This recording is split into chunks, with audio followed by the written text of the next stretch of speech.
I'm going to ask you the thing I'm always curious about with everyone I talk to on the show. One of my main questions is how music found you. What was your first aha music moment? It was already there. It hadn't occurred to me that it was an option or a thing that mere mortals could do, because it was in my DNA. It was in my family. We didn't really have any like artists who had taken the lead, but there were singers and everybody was a music nerd.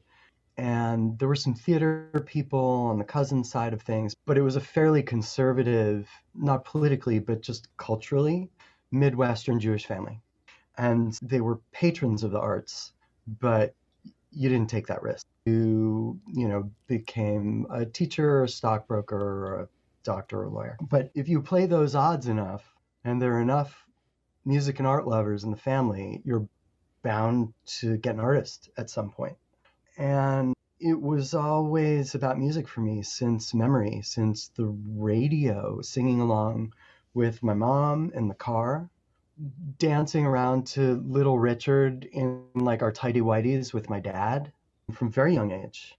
And I think, as with so many guys my age, like American guys my age who came through punk, the revelation happened at around age 8 or 9 with Kiss, where it was like, wait, these are a bunch of Jewish nerds who are superhero monsters playing heavy metal. And that literally checked all my boxes. It was like superheroes, monsters, hard rock, and nerdy Jews. And so it was probably around like Kiss Alive 2 and mixed with Elton John's Greatest Hits, which would have been my mom's collection. She had that great Greatest Hits record where he's like wearing the white suit by the piano that every single person had. Mm-hmm. And maybe she had like Captain Fantastic or something like that. And so it was really those two things. Obviously, there was a tendency or like an attraction to the theatrical, but also the lyrical and the melodic. And so once I put two and two together and I was like, oh, these are just misfits who went for it. There was no turning back. So it was probably around age 9 that the meteor hit. And by the time I was 12, I was singing in bands, like cover bands, whatever we were into. It was Cleveland, so we weren't as cool as the Coasts. But what that meant was Sex Pistols, Bee Gees, the Clash and Journey all got equal kind of billing in the cover bands that we were in, Ozzy and Susie. And it was just go from there. And then the third thing that comes to mind is around the age of 14, I was hanging out with my friend Matt Fields in our mutual friend David Wayne's basement. And he had this like great sort of production basement because his dad was in radio. So there was like a 2-track reel-to-reel machine and a drum kit and like a microphone. And we would just make stuff in there. And I remember Matt and I think we were listening to like Tones on Tail or Bauhaus or The Residents or something like that. And we were like, let's do something weird like that. And of course, whenever you set out to do something like something else, especially when you're young, before you're better, you get it wrong and you wind up discovering yourself. And so I just remember this one recording session where we made 2 songs where we were trying to be like some Bauhaus offshoot. And it wound up sounding just like us. And it was that feeling, that of like recognition, that is still the feeling, the sort of habit feeling I come from and look for when I'm making music now. Hey, the feelings are all fine and all there, they run the game. But they may be so excited off and you're off again. Pray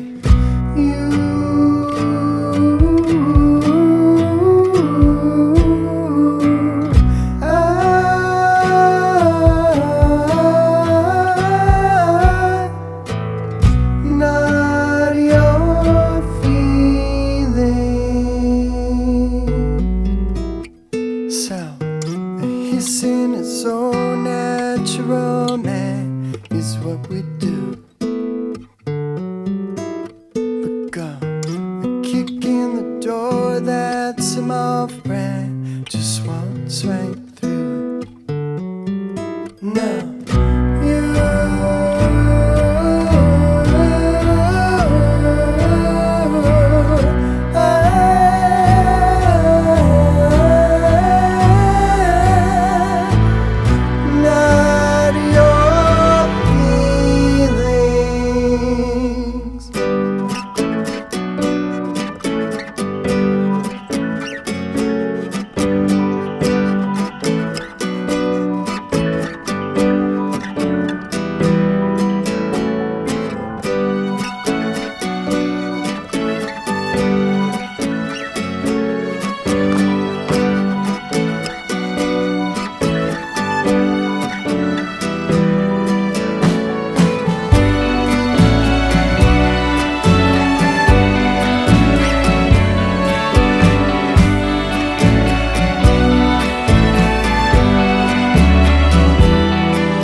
Cleveland's a show trial for old bands that won a game.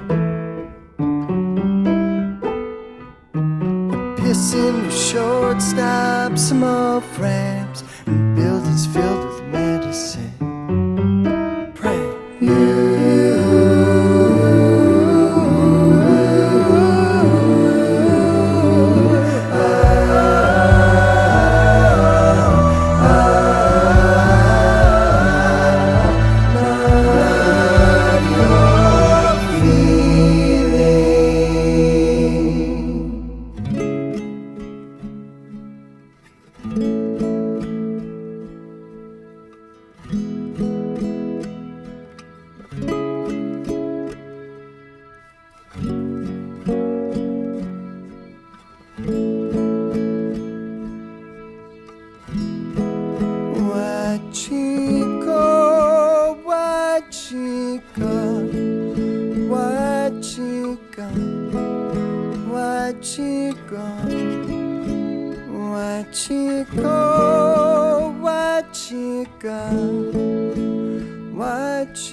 Hey, if you like that video, you can see the whole thing at our Patreon page. That's right, just hit the link that you're seeing on the screen right now, and it'll take you there. And you can become a patron today and help us keep launching new artists and bringing left-of-center art and activism to a wider audience. And can't wait to see you soon.